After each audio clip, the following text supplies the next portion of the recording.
You're watching a recording from the Joint Public Issues Team National Conference 2020. In this session, we're digging deeper into politics with MP Barry Gardiner. Okay, so welcome to this conversation.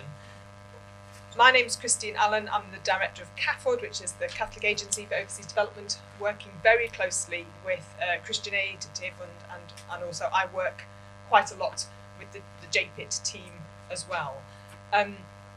You will hear a bit more from me later on today. But at the moment, this is an opportunity to go deeper.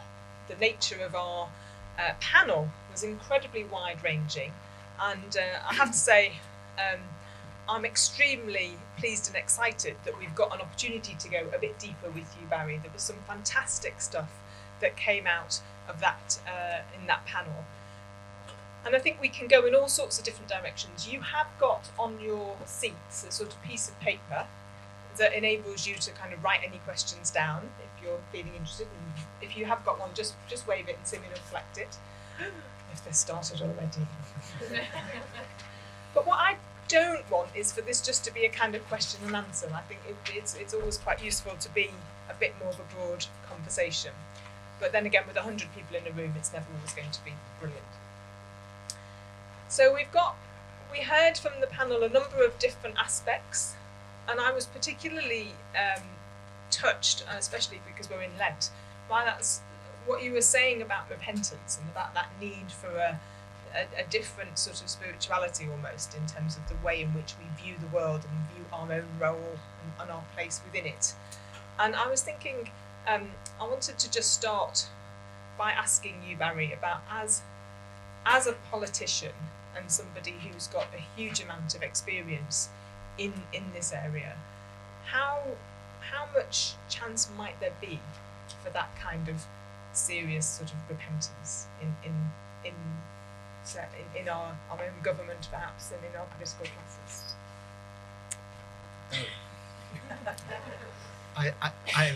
I really would love to be able to be positive.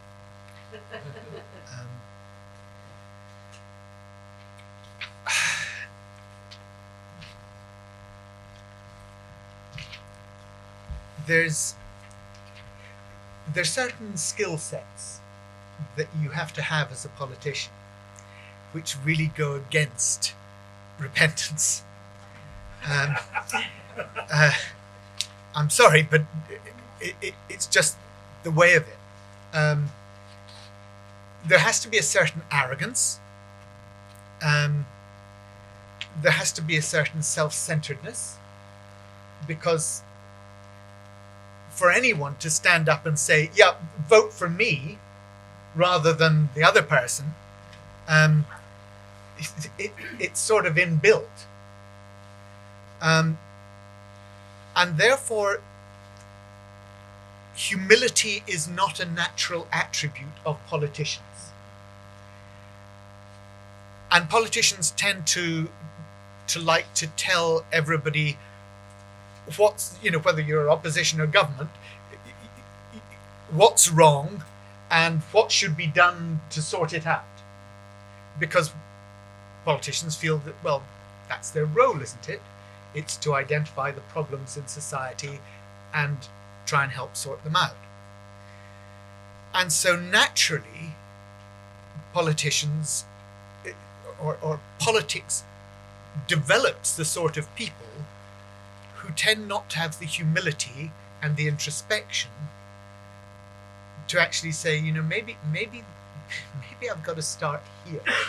Maybe I've got to start with me. Maybe I've got to start thinking that actually there's something deeply ingrained and wrong with the way in which I behave and that communicates to other people.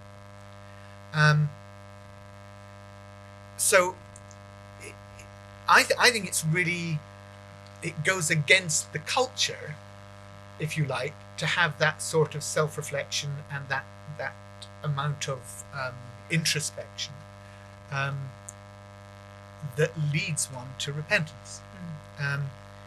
We all know it's the hardest thing in the world to say sorry.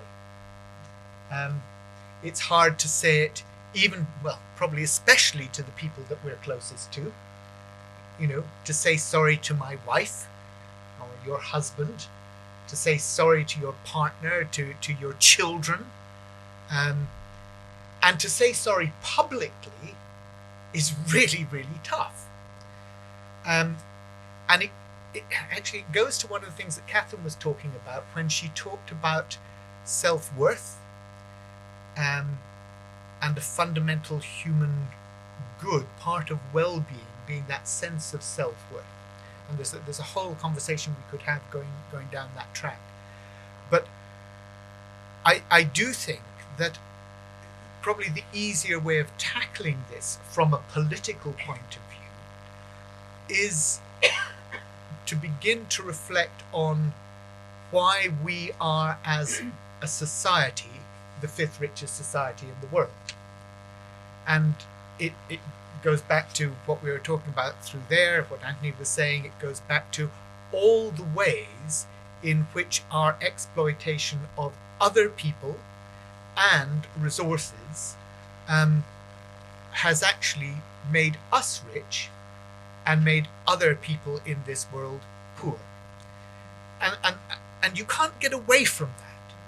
If you try and get away from it and say, well, it was a long time ago, or we didn't know what we were doing, or things were different then, and the culture was different then, and actually nothing really absolves you from the responsibility that you bear. And if we can recognize that at a structural level, then I believe that we can deal with it.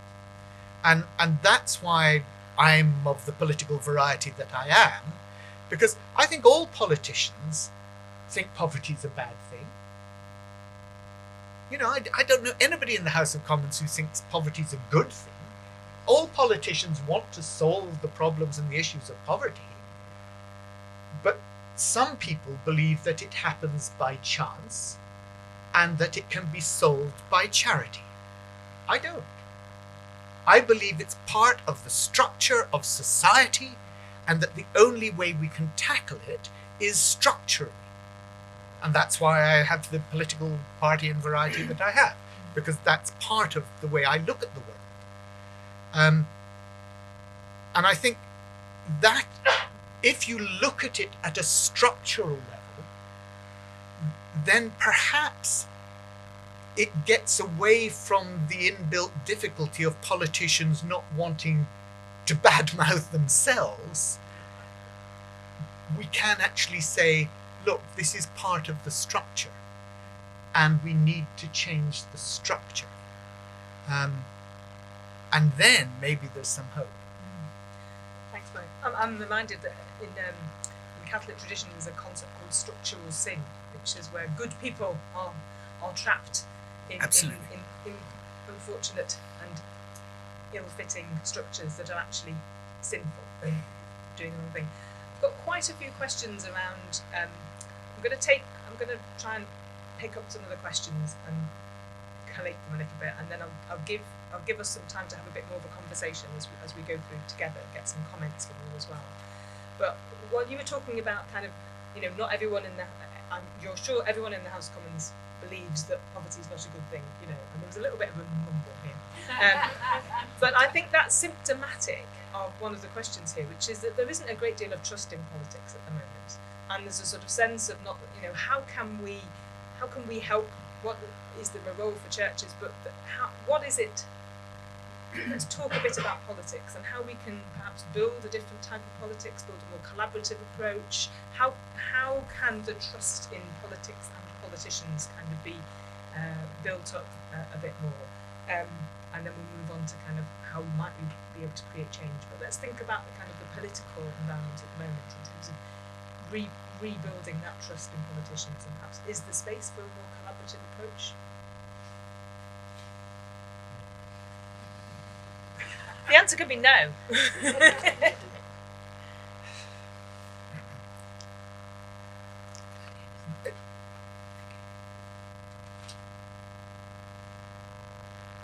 You collaborate with somebody on a shared goal.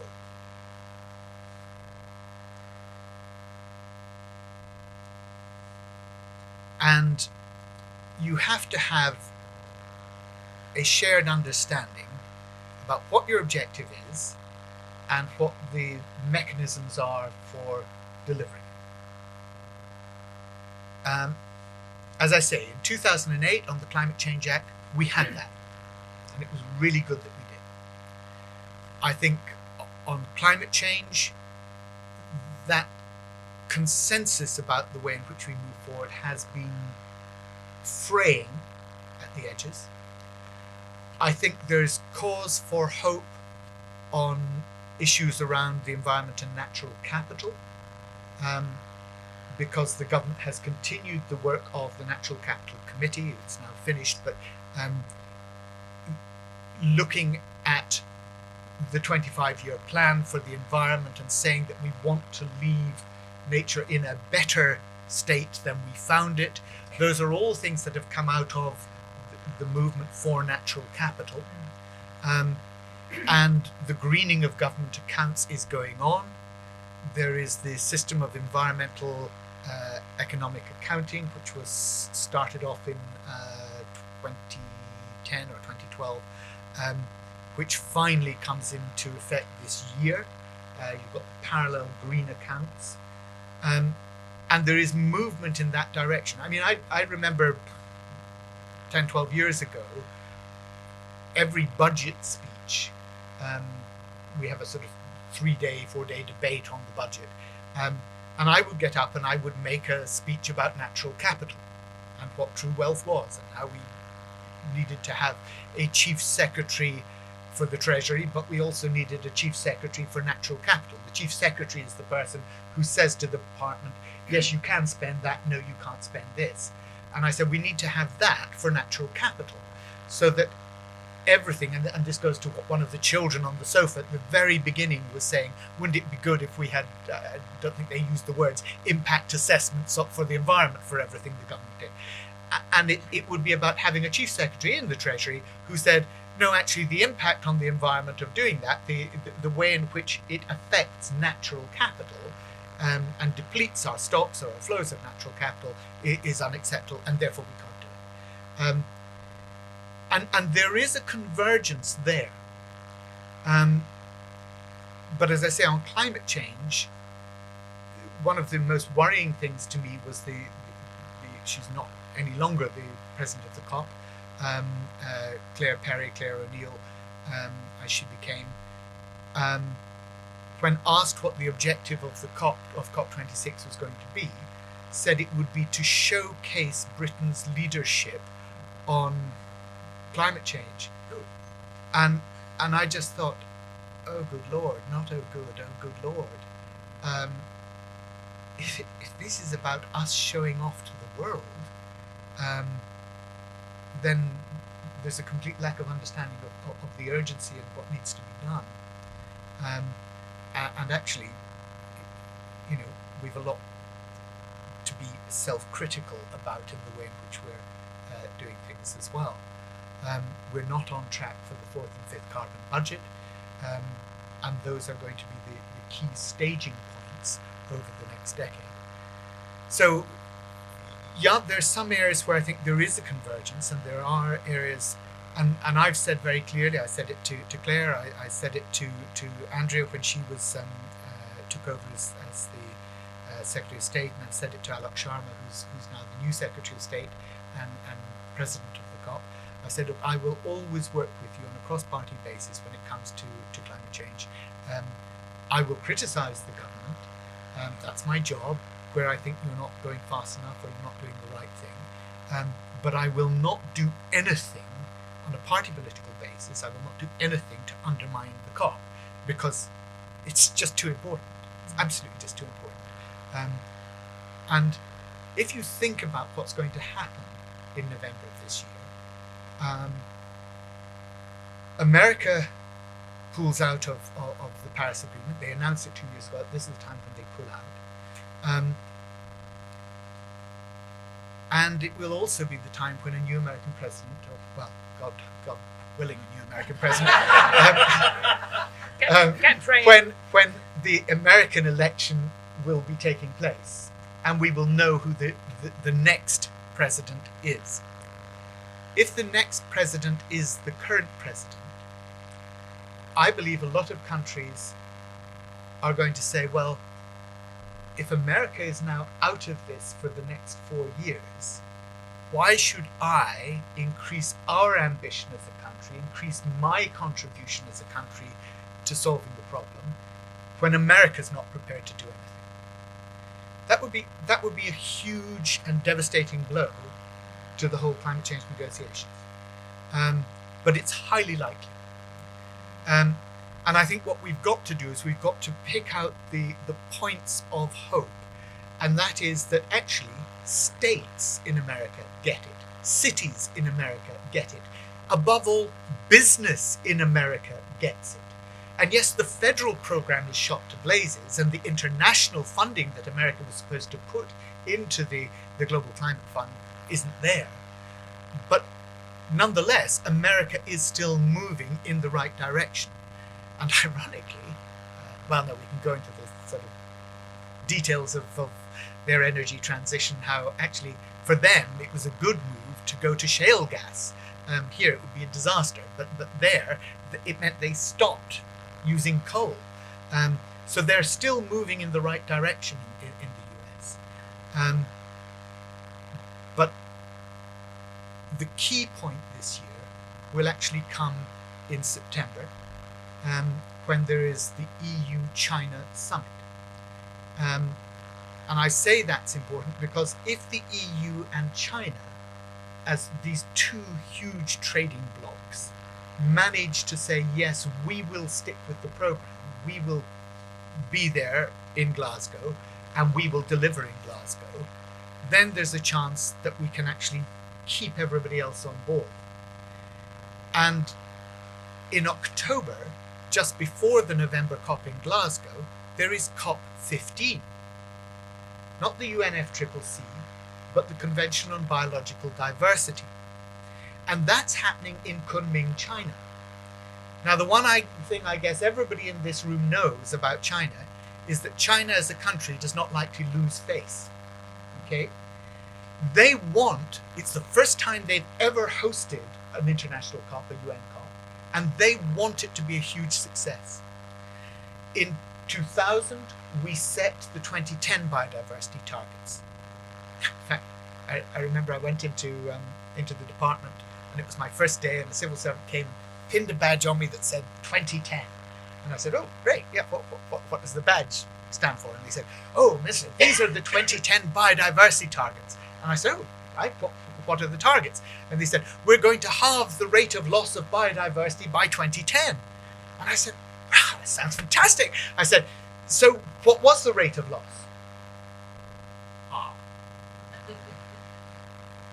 They'd never calculated the rate of loss. They didn't know what the baseline was. I said, well, if you don't know what the baseline is, how the hell are you ever going to calculate whether you reach your target or not?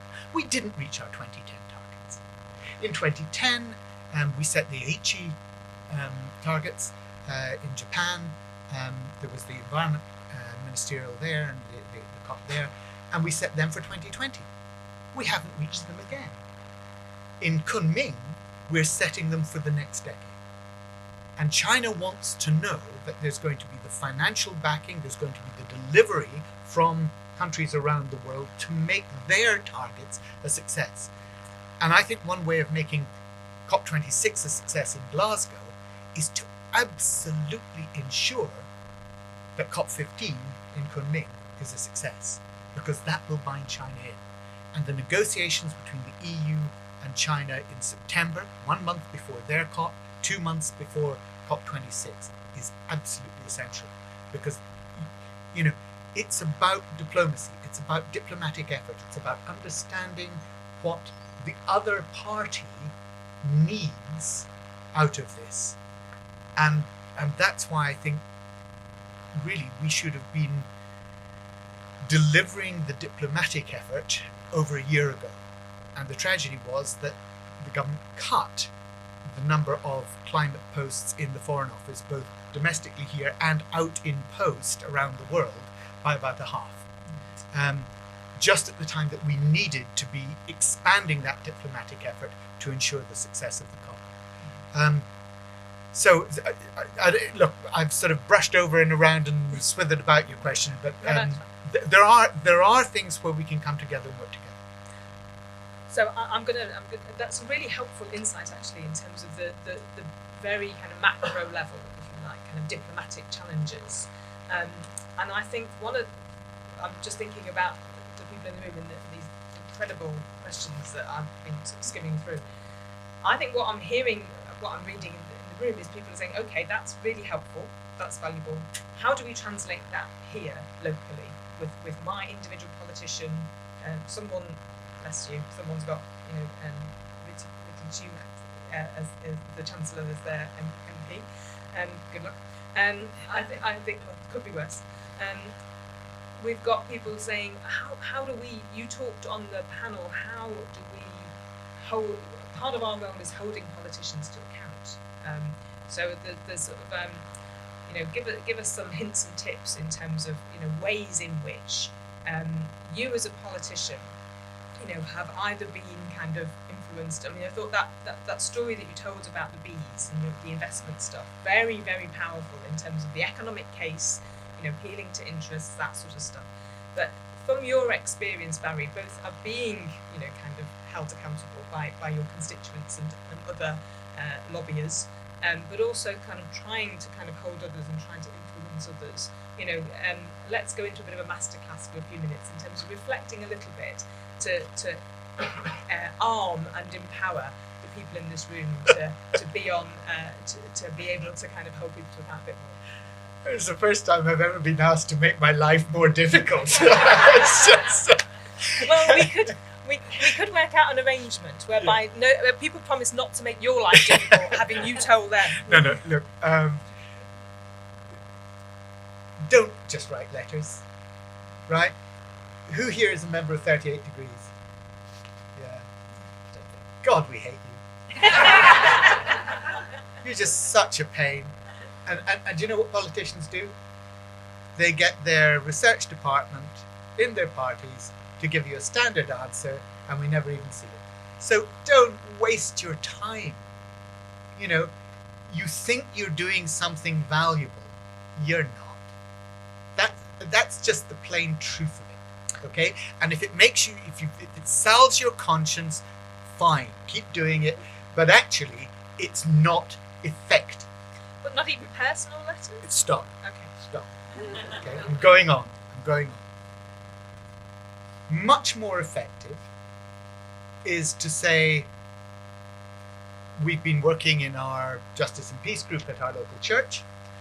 We've been talking about these issues, and it's, we've got together in your constituency, and a group of us have been delegated to come and see you. We'd like to make an appointment to come and see you either in the House of Commons or, if your constituency is too far away, in your surgery in the constituency. And you sit down and you go through with the MP the key issues that you want dealt with. And you don't just say, okay, this is what we think and this is where we think things are going wrong. What you do is you have a series of particular asks, right? And you say, when the Environment Bill comes back into the House, which way will you vote on this issue? These are the amendments that are being tabled. I want to know which way you're going to vote on them. And you put the MP on the spot, face to face, eyeball to eyeball, not by, sending off a useless letter, but absolutely in the constituency, in the surgery, asking the question particularly of them. That's effective. And say that you are going to write up a record of the meeting that you've had with the MP, and you will be putting it in the local newspaper. Now, what is it all about? It's about transparency and it's about accountability. If MPs know that you are sufficiently interested to have bothered to find out about the legislation coming in in the first place, rather than just responding to some circular from 38 degrees. But you've actually done your homework. You've found out what the amendments are. You've specifically asked them how they're going to vote on each of these amendments. You will put the fear of God into your MP. That's effective. That is effective lobbying. Ignorant lobbying, signing a standard letter lobbying, is not lobbying at all. It really isn't. Don't waste your time. Don't waste your MP's time. Actually, your MP's, it's not their time, it's their office's time, because it's their office person who will be replying to you. And actually, there's somebody who needs that time who's being evicted. There's somebody who needs that time who, is reliant on food banks and needs a referral. There are people who are, in desperate situation who are not getting the attention that their MP's office should be giving them because you're writing stupid letters. But do take your MP to task in that very specific, particular way and hold them to account for it. Publicize it. Go to the local radio station. Go to the local newspaper. Report on what they told you. And then when they don't vote in the way that they said, because the whips have nobbled them, then publicize it again. Go back to their constituency surgery and say, I'm sorry, you told me you were going to do X, Y, and Z, and you've done Y, X, and Z. Why? If we can't trust you as our MP to do what you promise us face to face, then why should we bother voting for you? That's the way you hold people to account.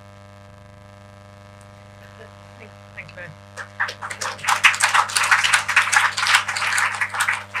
As a slight subsection to that, I'm interested, we've got a few comments from kind of like younger people and other people whose voices aren't always traditionally heard. Have you got any particular advice for younger people in particular, but in terms of how to either feel stronger or feel more confident in kind of having their voices heard? Are there particular constituencies or particular groups that you think politicians might be more open to listening to or more fearful of?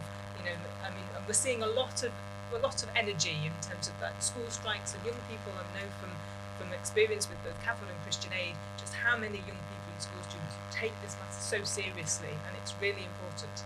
So is there particular words of encouragement or advice for younger people or for people whose voices aren't normally kind of heard in these kind of settings? I love, one of the great things about being an MP is that you're in all sorts of different situations. But one of the things I love most is going into the schools and doing either politics classes in secondary schools or just school councils and assemblies with primary schools. And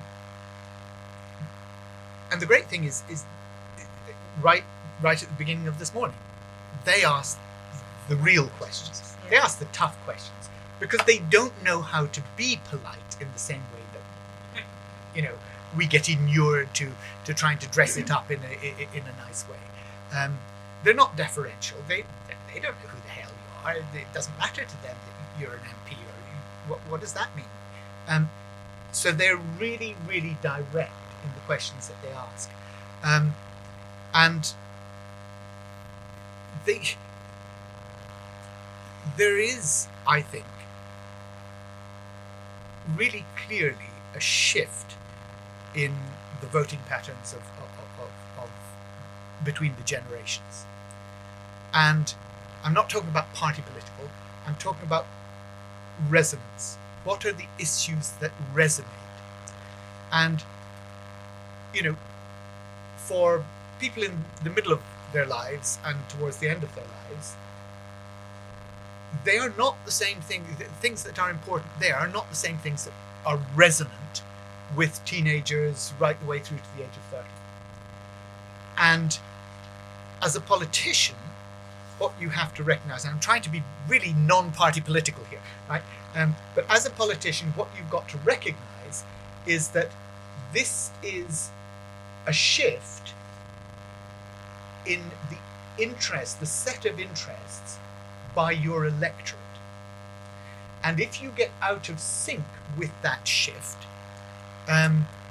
you may get in at the next election, you may not get in at the one after that, and you certainly won't get in at the one after that. So it's a really powerful voice,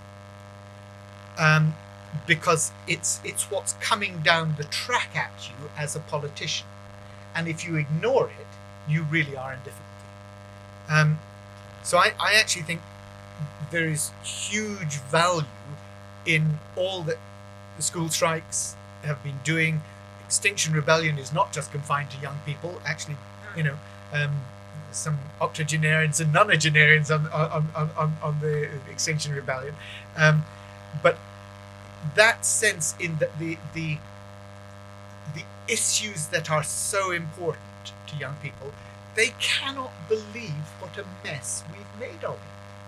They really can't. And of course, one can say, well, that's crystallized around Greta Thunberg in a quite amazing way. But it's only crystallized because it's actually widely felt. And what is felt as a sense of frustration is now becoming a sense of anger. And I was thrilled to see the title of the conference with that word rebellion. Goodness me, I used to work for the Student Christian Movement in Scotland a long time ago, and we wouldn't have dared have a title like that. I mean, we were seen as far too political anyway in the SCM, and it was, scarcely Christian. Goodness me. But the idea that we could have talked about rebellion, and here you are, it's fantastic. But there is that sense of anger at the way in which our generation has failed.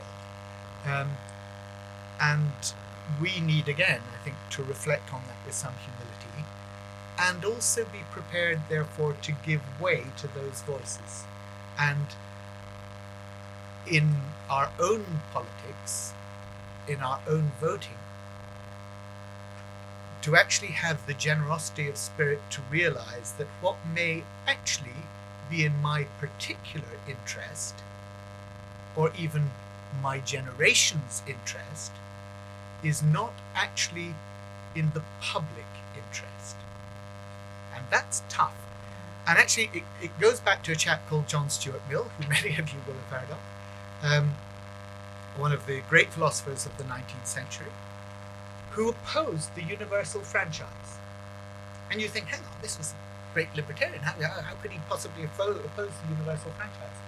And I think he was wrong to do so, I have to say, but he said he opposed it because he feared that men, because of course it was men, that men would come to regard the vote as an expression of private preference rather than an expression of public responsibility. And I think, actually, hardly anybody now votes because they see it as an expression of public responsibility. They vote for their private interest. And that whole concept of it being our responsibility to vote, not just to go down to the polls and put your cross, but actually to think, when you put your cross, am I doing this? Are the policies I'm voting for, are the individuals that I'm voting for, people who will benefit society as a whole, rather than just what will it mean for me in my pocket? A big change in kind of culture there and consciousness. I'm looking at the clock, and I want to be able to. You talked a minute ago about voices, and I'd like to just give us an opportunity to hear some voices in the room. It's not a question and answer session because we're down to our last 13 minutes. So I'm going to ask if anyone does want to have something to say. want to share, to say it and share it, but to try and keep it brief, because I'm going to have to be tight on time. So Simeon, you're going to be doing the duties with Manna. Please put up your hands if you want. I'm worried about how we actually make a difference, because we think there's a really desperate need to change the pattern of things. So how do we make a difference? And seeing the Heathrow runway being stopped probably because we've taken the government to court. Client Earth is an organisation that is starting to do that. Yes, It's able to count on things like air quality and so on. Is that a route to take now? Is that more influential than the 38 degrees or whatever? Okay, so it's not. I take your point, but it's not. It's. I don't want questions and answers, but I think making comments. So that was one of the questions. So Yes. So yes, I think it's good. There's that Brilliant gentleman there, and I'm looking for some women, please. That gentleman there. When we look historically, different issues become paramount. Today, without a doubt, what we're talking about is a paramount issue, climate change. The danger is that we then look at that and don't see the other things, which in the end come back and bite us. My great concern over this long conversation we have on climate change, which I agree still isn't penetrating enough, is that we then neglect other issues, such as justice and peace in the world, such as the threat of, for example, nuclear war and that kind of thing, which we tend to think is a 60s world. It actually ought to be alongside our climate change, because it actually gets climate change in the value of the world. Thank you. There's a lady in the white there. Thank you for what you just said, because that's not what I wanted to say. It seems to me that 10 years ago, Kate Pitcher and Christopher Wilson wrote a book called The Spirit Level, saying what would happen if we didn't have equality of resources and so on in our community. I think all of those have come true, including the lessening of the age for which we can live, and including things like increased violence and so on.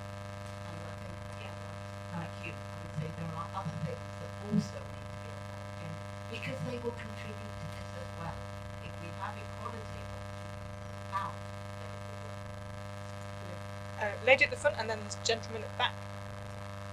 I am concerned that we finally got interest in climate change and what we can do at the environment. And one of the major barriers that I feel actually is going to go right back to the gender. Simeon, the gentleman right at the back, and then the lady with the red scarf. I don't think I've heard Barry mention the Green Industrial Revolution or the Green New Deal. Be cautious about that, but it seems to me there is a political and economic program there. What we really need to do is drag people towards that, whatever political persuasion they are, because it's already formulated.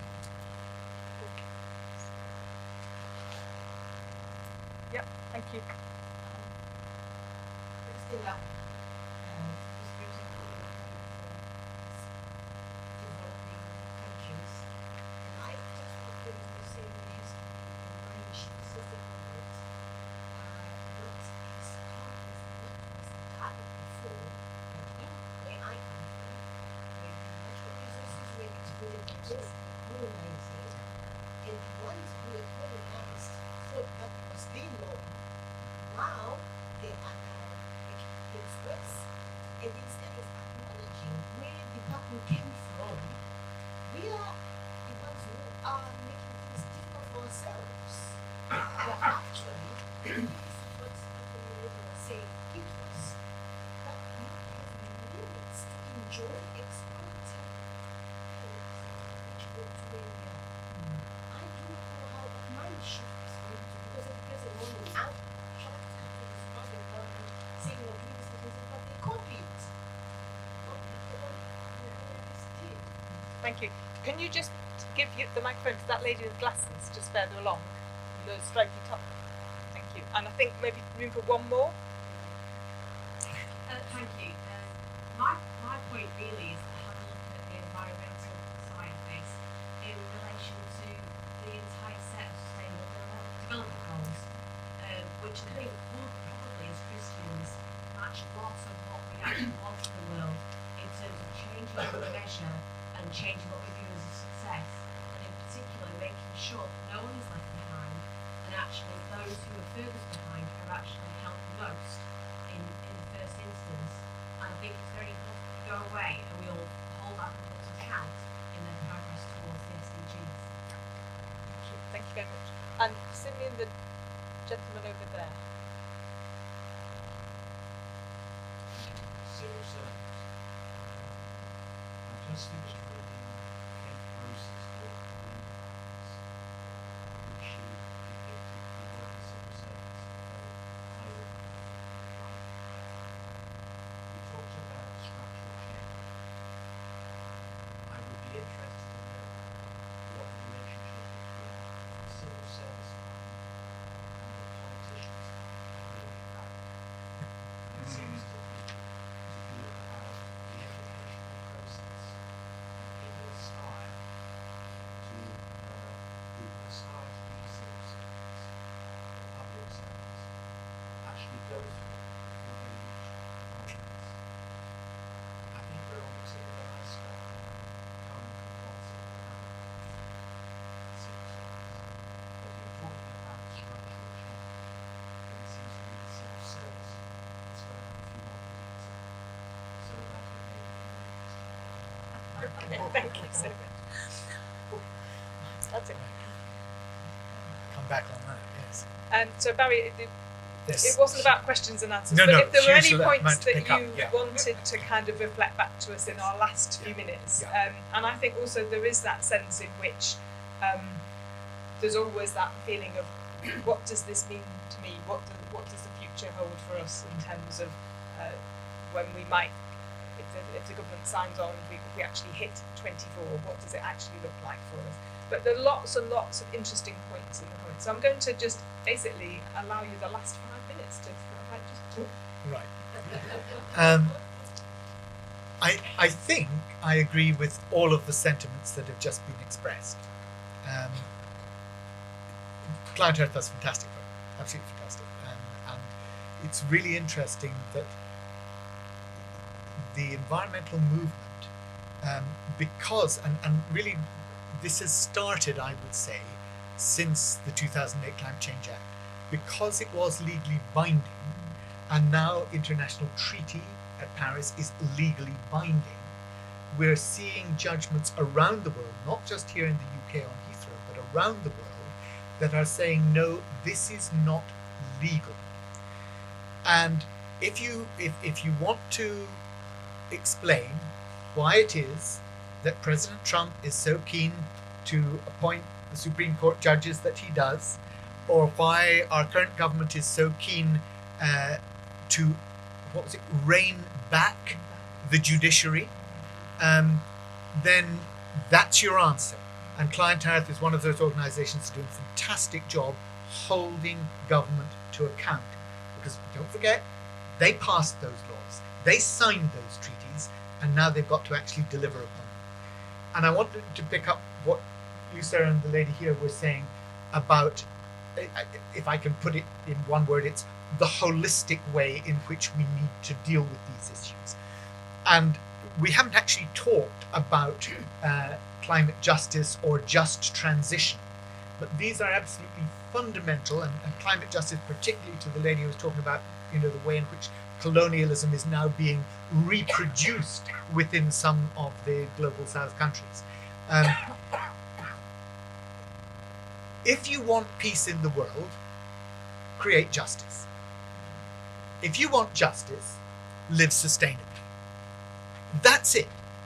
That's all you need to know. Everything here is bound up. You are not going to get peace in the world without justice, because people get angry when they feel that there is no justice, when they feel that things are unequal, when they feel that they're unfair. And that's exactly right. They should get angry about that. And that breeds conflict. So if you want peace, create justice. And if you want justice, it's about living sustainably, because it's the only way where we can have a just and equitable distribution of the wealth and the abundance that we're blessed with. So for me, that's another very simple catechism. I know you're a Catholic, and the rest of us are, but I'm in a minority here. I'm getting into my catechism today. Anyway, David, you're right. I didn't push the Green Industrial Revolution because that's a party political program, and today isn't a day for party politics. But yes, there are people in politics who are thinking through at a very detailed level what it means. And going back to the just transition issue, if you say, we've got all these wonderful new jobs, 600,000 new jobs that we're going to be creating in the renewables industry, wow, that sounds fantastic. But what that means is you've got to say to somebody who's in the oil and gas industry, or is your boiler fitter, actually what we're going to do is we're going to put you out of a job. And you can't do that because it's not a just transition. What you've got to do is you've got to say, you know what, we believe we can create these 600,000 jobs over here. And what we're going to do is we're going to work with your union, and we're going to make sure that you have the reskilling and the financial support that takes you from where you are to a better place. And it's not just a better place in that there won't be the same pollution, and your children who live within 100 meters of a main road with 10,000 vehicle movements on it are growing up with lungs that have a third less carrying capacity. It's actually a cleaner, greener world that also means that you are going to be in a better job that's paying you more. How do you do that unless you disaggregate the grid? Because if you've got a centralized grid where everything's controlled from the center, you know what happens? The money gets controlled at the center as well. If you disaggregate the grid, if you actually have networks of renewable power that are local community networks, if you have sustainable heating, and if it's managed and resourced locally, actually the economic benefits are accrued locally. You are prosumers. You are both producers of energy and consumers of energy. And you, instead of trading it with the grid, you're trading it between yourselves.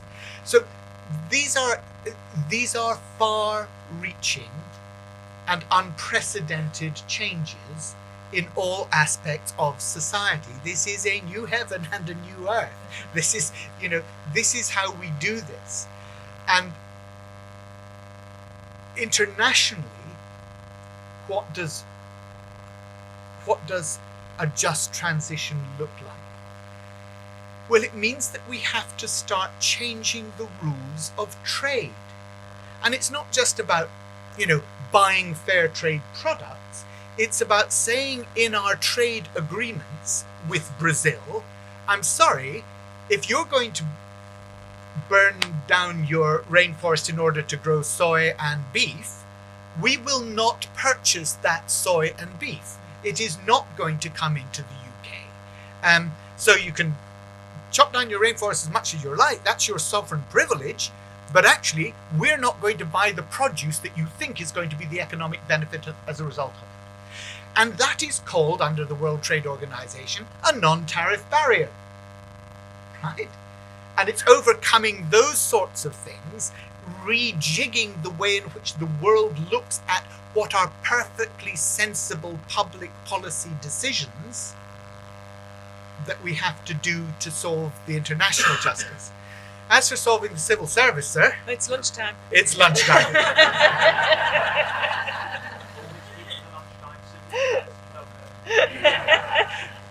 Can I give you a very, very brief... I initiated a piece of legislation when I was in the department called the Marine and Coastal Access Act. Okay, came in, I think, ultimately in 2010, just before the change in government. And I will never forget. There was a chap called Martin Doughty, who many of you might have known. He was chair of Natural England. He was from Leeds. He was a great rambler. And he came to me to get this legislation started and said, look, what we need is not just a coastal path, a right of way along the coast, because coastal erosion, all sorts of things can eradicate a coastal path, a right of way. What we need is a space. And so I said to my officials, right, what I want to create a space from basically low water mark right the way through inland, so that this is not just somewhere that you can walk around the coast of England and Wales, but actually is a whole area for recreation. So you can rock pool, you can climb the cliffs, you can have a picnic. Of course you protect the protected areas for breeding areas for birds and so on, but you want an area. And I'll never forget the day that the director came in with 7 lawyers. 7. And as he came into my office, he said, now, Minister, how can I persuade you not to do what you say you want to do? And I said, David, you can't, because that's what it's going to be. And he went through virtually every one of the Yes Minister routines. It's too expensive, Minister. It's a very bold move, Minister. You're going to get lots of local opposition. You're going to get legal challenges. He went through the lot. And you talked about the reconciliation of the civil service and the politician's mind. The difficulty, I'm afraid, is this. Civil servants usually know what they want. Politicians don't. Politicians end up, and I'm sorry, but it's the structure of our politics. Politicians end up in departments that they don't care about. Because politics is structured on the basis of you're a mate or a friend of so-and-so, and you've sucked up to this person or sucked up to that person. They've now got a good job as Secretary of State, and they're therefore going to take you, because they trust you, with them. So ministers end up in the Department of Health when they couldn't care less about health. They're interested in transport, or they end up in transport and they're interested in education. Or, God forbid, they end up in DEFRA and they haven't seen the back end of a cow since they were a kid pulling it out of a wooden puzzle.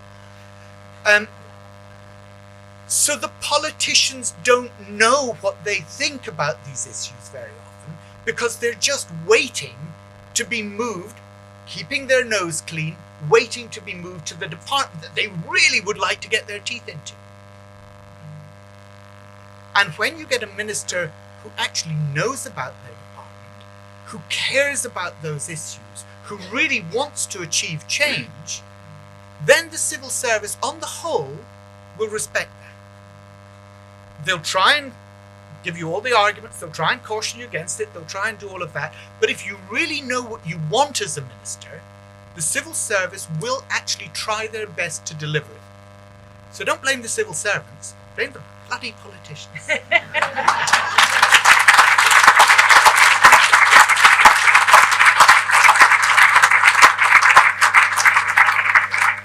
Oh, Barry, if we had all afternoon, such a shame.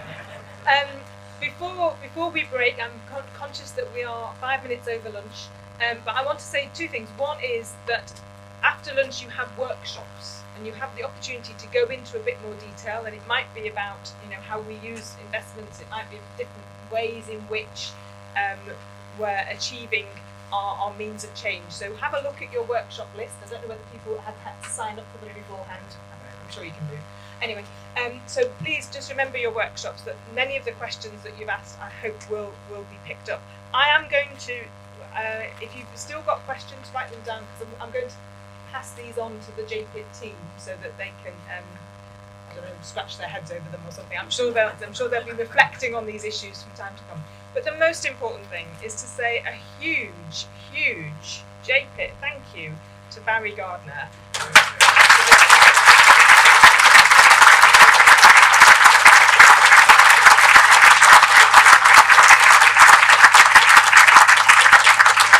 Barry, you've shared so much this morning from yourself. I think we're all going to be going home thinking catechism, but also from your experience. You know, you've thrown down some gauntlets to us, you've challenged us, you've made us think, and most importantly, you are hopefully enabling us to be able to be those rebellious people a little bit more. So thank you so much for being part of us and sharing with us. Thank you for watching this recording from the JPIT National Conference 2020. For more great resources, visit our website, jointpublicissues.org.uk.